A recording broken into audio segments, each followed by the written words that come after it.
Aula de português, histórias em quadrinhos. Preparado para a experiência de hoje?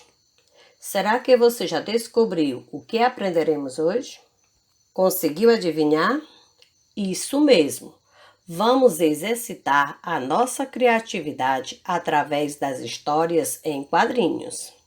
A primeira história em quadrinho, com as características que conhecemos hoje, foi publicada nos Estados Unidos em 1894 em uma revista chamada Truth, pelo americano Richard Outcault. A história em quadrinho narrava as peripécias de uma criança que vivia nos guetos de Nova York, sempre vestida com uma grande camisola amarela. A personagem comunicava-se por meio de gírias, numa linguagem bastante coloquial, e trazia reflexões acerca da sociedade de consumo e de questões raciais e urbanas. Vamos entender.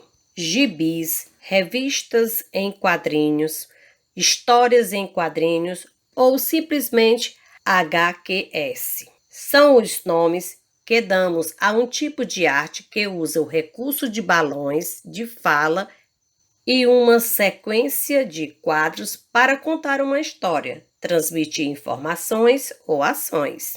Aqui no Brasil, ela surgiu em 1869. Seu autor foi um italiano residente em nosso país, chamado Angelo Agostini.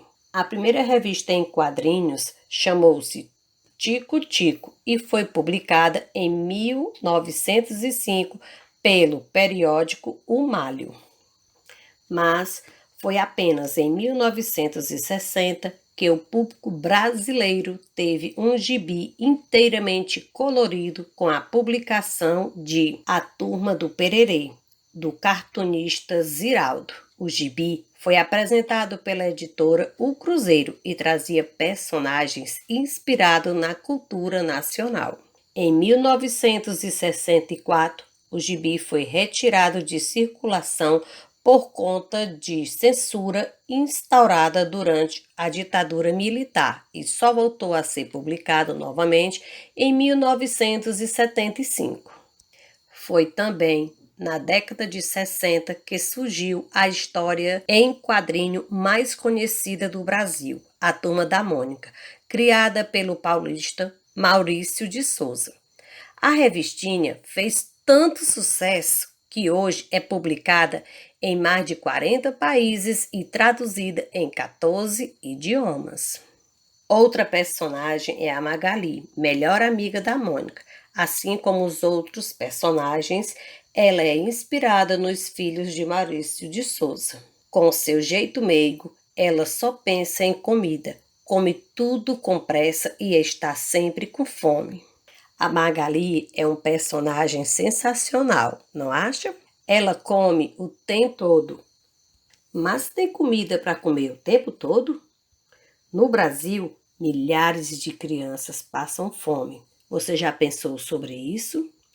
HQ é o nome dado à arte de narrar histórias por meio de desenhos e textos dispostos em sequência, normalmente na horizontal. Essas histórias possuem os fundamentos básicos das narrativas: enredo, personagens, tempo, lugar e desfecho. No geral, apresentam linguagem verbal e não verbal. Apresentam diversos tipos de balões que indicam diferentes intenções, como a fala, um pensamento ou um grito.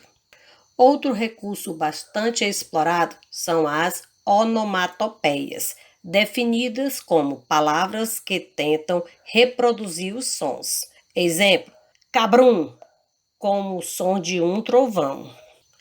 Ufa, quanta coisa aprendemos até aqui! Depois de tanta informação legal, o que você acha de escrever uma história em quadrinho? Lembre-se, a sua história deverá ter esses tipos de balões. Vamos organizar as ideias? Pause o vídeo e observe atentamente o assunto principal, fome e a estrutura do texto. Não esqueça de registrar suas anotações no diário de bordo. Agora é com você. Siga as orientações da videoaula. Coloque a sua criatividade em ação. Capriche nos detalhes e na mensagem sobre a problemática da fome. Crie uma história em quadrinhos, desenhando, colorindo e escrevendo um texto em balões. Quando finalizar, chame as pessoas que moram com você e mostre a sua produção. E não esqueça de enviar uma foto dessa história em quadrinho no meu PV.